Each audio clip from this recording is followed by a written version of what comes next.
বিএনপির চেয়ারপারসন তারেক রহমান তার দলের নির্বাচনী ম্যানিফেস্টো ঘোষণা করেছে এবং আগামীতে ক্ষমতায় গেলে তার দল এই দেশটাকে কিভাবে চালাবেন, এই দেশের রাজনীতি কেমন হবে, অর্থনীতি কেমন হবে এবং এই দেশের শাসন ব্যবস্থা কেমন হবে সে সম্পর্কে তিনি বিস্তারিত তুলে ধরেছেন এই ম্যানিফেস্টোতে। এই ম্যানিফেস্টোর নানান দিক নিয়ে আলোচনার জন্য আমার সঙ্গে স্টুডিওতে আছে মাহফুজুল্লাহ বাবু।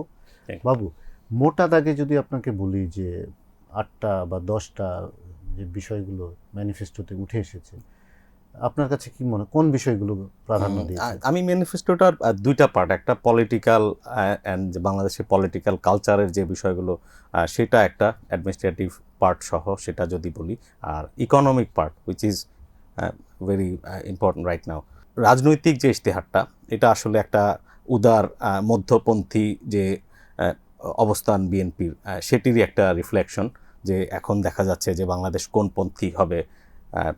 অনেক বিতর্ক হচ্ছে যে ভারতপন্থী, পাকিস্তানপন্থী, ইউএসএ পন্থী। আসলে বিএনপি তার যে ব্যাপক গণভিত্তির সাথে বাংলাদেশপন্থী, যেটা যে সবার সাথে ডিপ্লোম্যাটিক এবং ইকোনমিক ডিপ্লোমেসি, এই জিনিসগুলো তারা আপহোল্ড করেছে। অ্যান্ড যেটাকে আপনার বলা হয় যে আপনার ডিগনিফাইড একটা পজিশন যে গ্লোবাল ম্যাপে পররাষ্ট্রনীতি, যে সুশাসন, দুর্নীতি দমন, জি হ্যাঁ, এই বিষয়ে বেশ কিছু কথা বলেছে। জুলাই পরবর্তী যে বাংলাদেশের যে আকাঙ্ক্ষাগুলো, সংস্কারের আকাঙ্ক্ষা, এগুলো মোরলেস সবই তারা আপহোল্ড করেছে।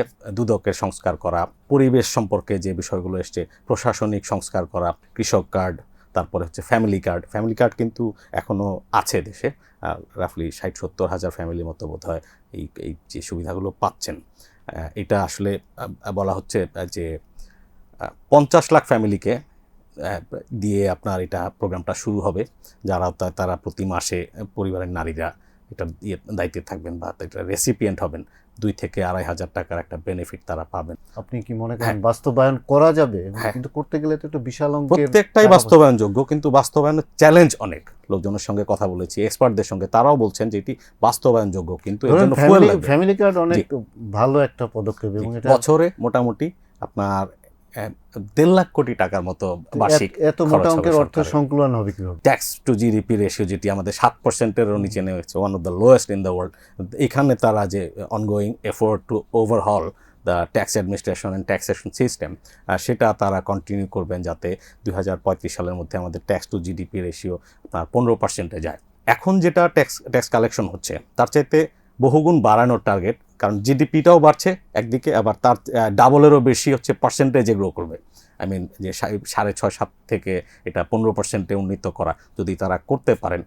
মিনওয়াইল 2034 সালে এখনকার যে আপনার যে আমরা অফিসিয়াল জিডিপির এস্টিমেট, যেটা এই ফিসকাল ইয়ারের জুন শেষে, সেটা $520 বিলিয়ন মতো হবে এই বছর। সেটি 34 সালের মধ্যে আপনার $1 ট্রিলিয়ন উন্নীত করার টার্গেট তারা অ্যানাউন্স করেছেন।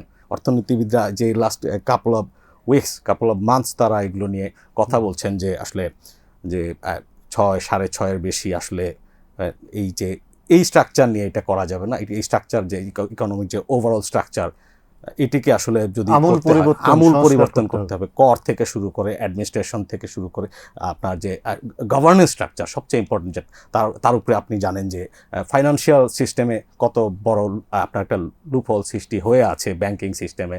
ক্যাপিটাল মার্কেট অলমোস্ট নন ফাংশনিং, সেখান থেকে ইনভেস্টমেন্ট উঠে আসছে না। এইসব বিষয়গুলো আসলে দেখতে হবে। আর আরেকটি বিষয় ছিল যে যুব সমাজের উন্নয়ন, তাদের কর্মসংস্থান। গ্র্যাজুয়েটরা যখন কাজ না পাবেন, তারা 6 মাস বেকার ভাতা পাবেন। এই ধরনের কিছু প্রোগ্রাম আছে, যেটা দ্যাট ক্যান বি, আমরা বলতে পারি, অ্যান্ড এইড টু, কারণ একটা শিক্ষিত বড় অঙ্কের যুবকদের যদি আপনি কর্মসংস্থান না দিতে পারেন, তাহলে তো আপনি যে ম্যানিফেস্টোতে যেগুলো বলেছেন, মানে সেগুলো কিন্তু অনেক চ্যালেঞ্জিং হয়ে যাবে আপনার জন্য। কর্মসংস্থানের জন্য বিনিয়োগের জন্য বিনিয়োগ, পরিবেশ উন্নয়ন, তারপরে হচ্ছে যে বিনিয়োগ বাংলাদেশে কেন হয় না। ফর এক্সাম্পল, এফডিআই এখন 0.45% অফ দ্য জিডিপি, যেটা 2.5%-এ উন্নীত করার একটা টার্গেট বিএনপি নিয়েছে। তারপরে হচ্ছে যে লোকাল ইনভেস্টমেন্টের জন্য যে প্রায়োরিটি সেক্টর, যেগুলো আগেও ছিল নতুন সেক্টর হিসেবে, তারা সেই সেক্টরগুলোকেই নার্সিং করা, তাদেরকে সাপোর্ট দেওয়া একটা বিষয়।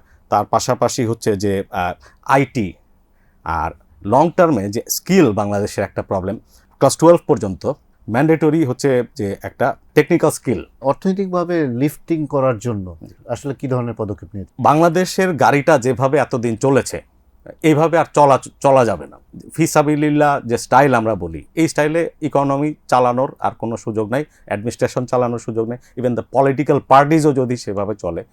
জুলাই আসলে চোখে আঙ্গুল দিয়ে দেখিয়ে দিয়েছে যে আসলে কারো ক্ষমতাই স্থায়ী নয়।